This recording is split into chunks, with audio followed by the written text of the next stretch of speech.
नमस्कार विद्यार्थी मित्रांनो, क्रिएटिव्ह मॅथ्स मराठी या आपल्या लाडक्या युट्यूब चॅनलमध्ये तुमच्या सगळ्यांचं सहर्ष स्वागत आहे. इयत्ता 10वीची घटक चाचणी परीक्षा जवळ आलेली आहे आणि या घटक चाचणी परीक्षेच्या अनुषंगाने कोणते प्रश्न आपण केले पाहिजे, कशा प्रकारे स्ट्रॅटेजी आखली पाहिजे यावर मित्रांनो आपण चर्चा करणार आहोत. ओके, तर जाऊयात पटकन पुढे जाण्याच्या अगोदर एक रिक्वेस्ट आहे. नवीन असाल तुम्ही आपल्या यूट्यूब चॅनलवर आणि अजूनपर्यंत आपला चॅनल तुम्ही सबस्क्राईब नसेल केला तर आत्ताच आपला चॅनल सबस्क्राईब करा आणि त्या बाजूला असलेलं बेलचं बटन दाबा, जेणेकरून आम्ही अपलोड केलेल्या प्रत्येक नवीन व्हिडिओची नोटिफिकेशन तुमच्यापर्यंत पोहोचेल. तर दोन प्रकरणं जी आहेत, दोन चलातील रेषीय समीकरणे आणि वर्ग समीकरणे, यातली कुठली इम्पॉर्टंट प्रश्न आहेत की जे आपल्याला घटक चाचणीसाठी महत्त्वाचे आहेत. बघा मित्रांनो, सगळ्यात पहिली गोष्ट माझं असं सांगणं आहे की या दोन धड्यांमध्ये, या दोन प्रकरणांचे जे संकीर्ण प्रश्नसंग्रह आहे, त्या संकीर्ण प्रश्नसंग्रहामध्ये जे मल्टिपल चॉईस क्वेश्चन आहे, म्हणजे बहुपर्यायी प्रश्न आहेत, ते सगळे करा. कारण त्या टाईपचे प्रश्न आपल्याला घटक चाचणीला जास्त येतात. म्हणजे जरी बहुपर्यायीमध्ये नाही आलं तर एक मार्काला त्यामधले प्रश्न आपल्याला जरूर विचारले जातात. तर आता दोन चलातील रेषीय समीकरण हे पहिलं जे प्रकरण आहे तिथून आपण सुरुवात करूयात. प्रकरण 1.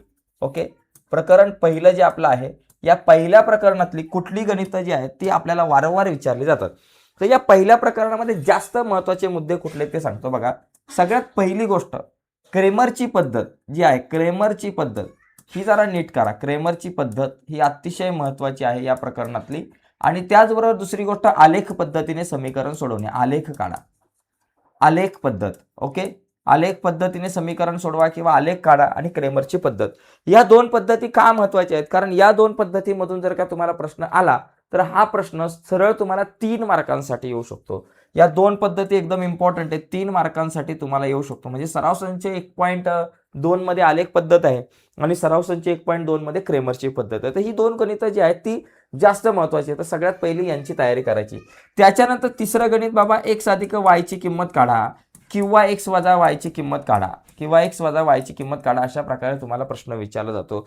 म्हणजे कसं, एखादं समीकरण दिलं जातं, 15x अधिक 17y बरोबर 11 आणि 17x अधिक 15y बरोबर 21, ही दोन समीकरणं दिली असता x अधिक y ची किंमत काढा किंवा x वजा y ची किंमत काढा असा प्रश्न येईल. याच्यामध्ये कसं असतं बघा, x चा सहगुणक 15y ला गेलाय आणि y चा सहगुणक 17x ला आलाय. अशा प्रकारे सहगुणकांची अदलाबदल केलेली असेल तर तुम्हाला x अधिक y किंवा x वजा y ची किंमत काढायला प्रश्न विचारला जाऊ शकतो किंवा थेट सोडवा असा सुद्धा प्रश्न विचारला जातो. म्हणजे सोडवा असा एक प्रश्न तुम्हाला विचारला जाईल, जो प्रश्न तुम्हाला सराव संच 1.1 मध्ये शेवटचा आहे. बघा, 99x अधिक 101y बरोबर 499 आणि त्याचबरोबर 101x अधिक 99y बरोबर 501, या प्रकारचं गणित तुम्हाला विचारलं जाईल सोडवा म्हणून. ओके, किंवा इथं सुद्धा सोडवा विचारला जाऊ शकतो. म्हणजे ही जर तुम्हाला दोन समीकरणं दिली तर याच्यावर 3-4 प्रकारचे प्रश्न विचारले जातात. पहिली गोष्ट प्रश्न सोडवा, दुसरी गोष्ट x अधिक y ची किंमत काढा, तिसरी गोष्ट x वजा y ची किंमत काढा. असे वेगवेगळ्या प्रकारचे प्रश्न आपल्याला या एकाच गणितावरून विचारले जाऊ शकतात. पाचवा एक महत्त्वाचा प्रश्न आहे, त्याच्यामध्ये तुम्हाला प्रश्न विचारला जाऊ शकतो, विवेचकाची किंमत काढा. निश्चयकाची किंमत काढा. निश्चयकाची किंमत काढा. निश्चयकाची किंमत काढा. ओके, किंमत काढा. तर निश्चयकाची किंमत म्हणजेच कशाची किंमत बाबा, अशा प्रकारचा प्रश्न 4 3 2 1 या निश्चयकाची किंमत काढा. तर हे माहिती आहे कसं काढायचं, 4 1 4 वजा 3 2 6 या निश्चयकाची किंमत काढा. हा सुद्धा प्रश्न सराव संच 1.2 मधला, जो 1.3 मध्ये तुम्हाला पहिला दुसरा प्रश्न तुम्हाला या प्रकारचा येतो. तर एवढी जी गणित आहेत ती अतिशय महत्त्वाची आहेत. त्यानंतर तुम्हाला बघा, क्रेमरची जी पद्धत आहे, या क्रेमरच्या पद्धतीनुसार कधी कधी डी ची किंमत काढा, dx ची किंमत काढा, अशी दोन समीकरणं दिली जातील आणि त्याच्यावरून डी ची किंमत काढा, dx ची काढा, dy ची काढा, अशाही प्रकारचा प्रश्न विचारला जाऊ शकतो. किंवा डी ची किंमत दिली जाईल, dx ची किंमत तुम्हाला दिली जाईल आणि त्याचबरोबर dy ची किंमत दिली जाईल बाबा तुमच्याकडं आणि सांगितलं जाईल x आणि y ची किंमत काढा, x आणि y ची किंमत काढा. अशा प्रकारचा सुद्धा आपल्याला प्रश्न विचारला जाऊ शकतो, जिथं d dx आणि dy च्या किमती दिल्या जातील आणि x आणि y ची किंमत काढा असा प्रश्न सुद्धा आपल्याला विचारला जाऊ शकतो. त्यामुळे या प्रश्नांच्या सुद्धा तयारीमध्ये राहायचंय. एक अजून 7व्या प्रकारचा प्रश्न पहिल्या प्रकरणामध्ये आपल्याला हमखास विचारला जातो. तो प्रश्न म्हणजे काय की बाबा 2x अधिक 3y बरोबर 12 असं एखादं समीकरण दिलं जाईल, काही पण असेल, आणि याच्यामध्ये म्हटलं जाईल x बरोबर जर का 3 असेल तर y ची किंमत काढा. म्हणजे एखादं समीकरण दिलं जाईल, त्याच्यामध्ये x ची किंमत दिली जाईल आणि y ची किंमत काढा किंवा y ची किंमत दिली जाईल आणि x ची किंमत काढा. तर या पद्धतीचे प्रश्न तुम्हाला वारंवार रिपीट होताना दिसतात.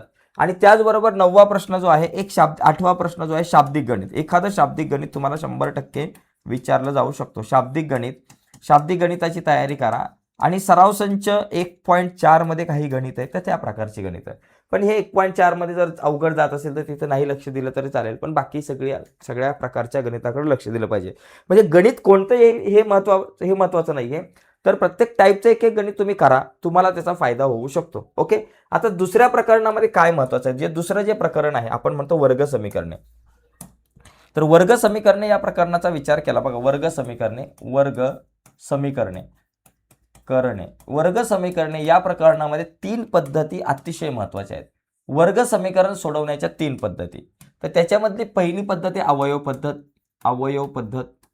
ओके. दुसरी पद्धत आहे सूत्र पद्धतीने वर्ग समीकरण सोडवा. ओके. आणि तिसरी पद्धत आहे पूर्ण वर्ग पद्धतीने समीकरण सोडवा. तर या 3 पद्धती अतिशय महत्त्वाच्या आहेत. तर या 3 पद्धती कुठल्याही परिस्थितीत करायच्या. एखाद्याला तिसरी अवघड जात असेल तर पहिल्या ज्या 2 पद्धती आहेत, सूत्र पद्धत आणि अवयव पद्धत, हमखास प्रश्न विचारला जातो 3 मार्काला. सूत्र पद्धतीवर आला 3 मार्काला, पूर्ण वर्ग पद्धत आली 3 मार्काला, अवयव पद्धत आली 2 मार्काला. पण याच्यामध्ये अवयव आणि सूत्र पद्धत याची तयारी करायचीच. तुम्हाला या पद्धतीने वर्ग समीकरण सोडवता आलंच पाहिजे मित्रांनो, हे लक्षात घ्या. ओके.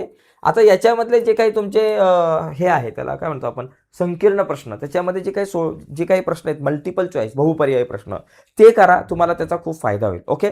आता आणखी काय महत्त्वाचं आहे बघा, तुम्हाला सांगतो. समजा काय काय प्रश्न विचारले जातात. x वर्ग अधिक 5x बरोबर 10 हे एखादं माझ्याकडे वर्ग समीकरण आहे.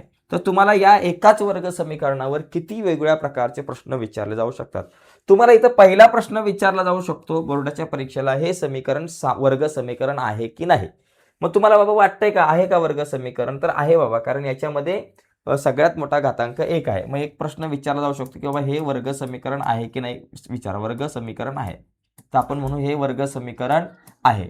का आहे, कारण या वर्ग समीकरणाची जी कोटी आहे ती कोटी 2 आहे. दुसरा प्रश्न या ठिकाणी तुम्हाला विचारला जाऊ शकतो की हे वर्ग समीकरण सामान्य रूपामध्ये लिहा.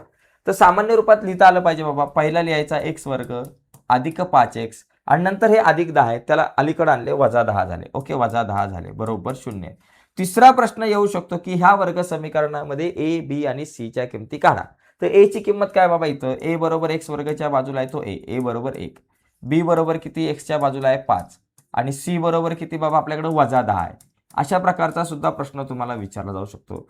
तिसरा प्रश्न विचारला जाऊ शकतो विवेचकाची किंमत काढा किंवा b वर्ग वजा 4ac ची किंमत काढा. तर इथं b वर्ग वजा 4ac ची किंमत काढता आली पाहिजे. b चा वर्ग, b ची किंमत किती 5, 5चा वर्ग वजा 4 गुणिले a ची किंमत किती 1 गुणिले c ची किंमत किती वजा 10. मग इथं उत्तर येईल 5चा वर्ग 25 वजा वजा वजा अधिक झाले 4 10 40, 25 आणि 40 झाले 65.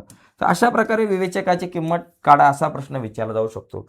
त्याचबरोबर या वर्ग समीकरणामध्ये विवेचकाची किंमत काढून मुळांचे स्वरूप ठरवा असाही प्रश्न विचारला जाऊ शकतो. काय विचारला जाऊ शकतो, मुळांचे स्वरूप ठरवा.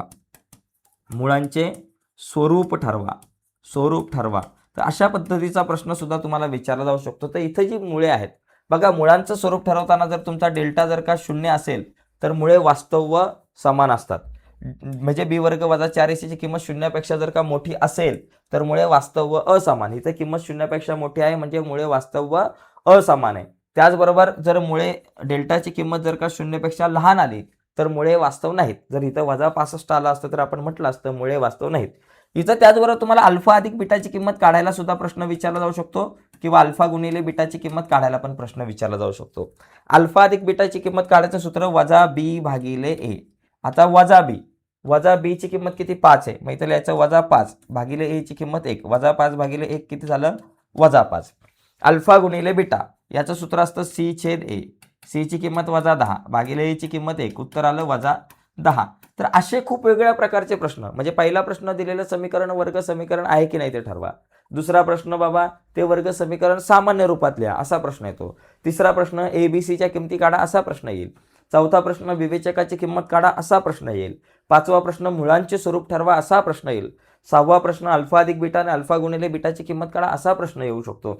तर असे खूप वेगवेगळ्या प्रकारचे प्रश्न आपल्याला या परीक्षेमध्ये विचारले जाऊ शकतात.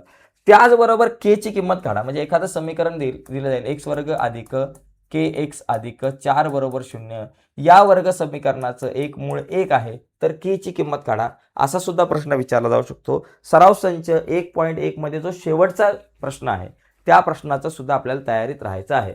किंवा कधी कधी तुम्हाला दिला जाईल प्रश्न अल्फा बरोबर 5 आणि बीटा बरोबर 6 तर वर्ग समीकरण तयार करा. म्हणजे वर्ग समीकरणाची मुळे दिली जातील, त्या मुळांवरून वर्ग समीकरण तयार करा, अशा प्रकारचा सुद्धा प्रश्न आपल्याला या प्रकरणामध्ये येऊ शकतो. पण याच्यातले सगळ्यात जास्त इम्पॉर्टंट काय प्रश्न आहेत, तर माझ्या मते सगळ्यात जास्त इम्पॉर्टंट या 3 पद्धती, सूत्र पद्धत, अवयव पद्धत या 2 आणि पूर्ण वर्ग पद्धत, या 3 पद्धती आल्याच पाहिजे. 3 पैकी 2 पद्धतीवर आपल्याला प्रश्न हमखास विचारला जातो. त्याचबरोबर एखादं समीकरण वर्ग समीकरण आहे की नाही ही पद्धत सुद्धा अतिशय महत्त्वाची आहे. त्याचबरोबर हा प्रश्न पण महत्त्वाचा आहे. दिलेलं वर्ग समीकरण सामान्य रूपात लिहा असा प्रश्न पण येतो. सामान्य रूपात लिहून एबीसीच्या किमती काढा हा प्रश्न पण महत्त्वाचा आहे. विवेचकाची किंमत काढा सुद्धा इम्पॉर्टंट प्रश्न आहे. मुळांचं स्वरूप ठरवा, अल्फा अधिक बीटा, अल्फा गुणिले बीटाची किंमत काढा हा प्रश्न सुद्धा बघा. त्याचबरोबर मुळे दिले असता वर्ग समीकरण तयार करा आणि के ची किंमत काढा. हे प्रश्न सुद्धा मित्रांनो जरा नीट त्यांची तयारी करणं खूप इम्पॉर्टंट आहे आपल्या सगळ्यांसाठी. तर अशा प्रकारे ह्या प्रकारची गणितं जरा नीट समजून घ्या, तुम्हाला त्याचा खूप फायदा होईल. आता या दोन्ही प्रकरणांच्या रिव्हिजनची व्हिडिओ ऑलरेडी आपण बनवलेली आहे. ओके. आणि आणखी एक इम्पॉर्टंट गोष्ट, याच्या काही नोट्स सुद्धा आहेत, त्या नोट्स तुम्हाला आपल्या ॲपवरती बघायला मिळतील. आणि इम्पॉर्टंट गोष्ट, जर तुम्ही अजूनपर्यंत ऑनलाईन क्लास जॉईन केला नसेल, तुम्हाला जर ऑनलाईन क्लास जॉईन करायचा असेल आपला, तर आपण आपल्या ॲपवरती ऑनलाईन क्लास सुरू केलेला आहे. आपल्या ॲपचं नाव आहे क्रिएटिव्ह मॅथ्स मराठी. लक्षात घ्या, क्रिएटिव्ह मॅथ मराठी, जे आपल्या यूट्यूबचं नाव आहे तेच आपल्या ॲपचं नाव आहे क्रिएटिव्ह मॅथ्स मराठी. तर या आपल्या ॲपवरती आपण ऑनलाईन क्लास सुरू केलेला आहे. रोज रात्री 8 वाजता आपला ऑनलाईन क्लास असतो आणि विषय आहेत 3. कुठले? इंग्रजी विषयाचा क्लास असतो आपला, विज्ञान विषयाचा क्लास असतो आणि इंग्रजी विषयाचा क्लास असतो. 2 दिवस विज्ञान, 2 दिवस आणि गणित, 2 दिवस इंग्रजी, 2 दिवस विज्ञान, 2 दिवस गणित, असा आपला 3 विषय आपल्याकडे या ठिकाणी असतात. रोज 8 वाजता क्लास आहे, 3 विषय असतात आणि फी आहे फक्त 199 रुपये. फक्त 199 रुपये प्रति महिना ही फी असणार आहे. आणि ज्यावेळेस बोर्डाची परीक्षा येते त्या बोर्डाच्या परीक्षेच्या टायमाला सगळ्या विषयांवरती आपण आपल्या ॲपवरती चर्चा करत असतो. ठीक आहे मित्रांनो, तर आजच्या या चर्चेमध्ये आपण इथेच थांबूयात. थांबण्याच्या अगोदर एक रिक्वेस्ट आहे, जर तुम्ही नवीन असाल आपल्या चॅनलवर, अजूनपर्यंत आपला चॅनल सबस्क्राईब नसेल केला तर आत्ताच आपला चॅनल सबस्क्राईब करा आणि त्या बाजूला असलेलं बेलचं बटन दाबा, जेणेकरून मी अपलोड केलेल्या प्रत्येक नवीन व्हिडिओची नोटिफिकेशन तुमच्यापर्यंत पोहोचेल. आणि आपला ॲप जो आहे तो त्या ॲपवरती जा, प्ले स्टोअरवर तुम्हाला हा ॲप मिळेल किंवा व्हिडिओच्या खाली डिस्क्रिप्शनमध्ये मी ॲपची लिंक देतो, तो आपला ॲप डाउनलोड करा आणि हा जो 199 रुपयाचा जो कोर्स आहे तो परचेस करा आणि गणित, विज्ञान, इंग्लिशचा चांगला अभ्यास करा. आज सुद्धा संध्याकाळी 8 वाजता तुम्हाला लाईव्ह लेक्चर बघायला मिळेल. आज सुद्धा 8 वाजता बघा. बाय मित्रांनो, धन्यवाद सर्वांना.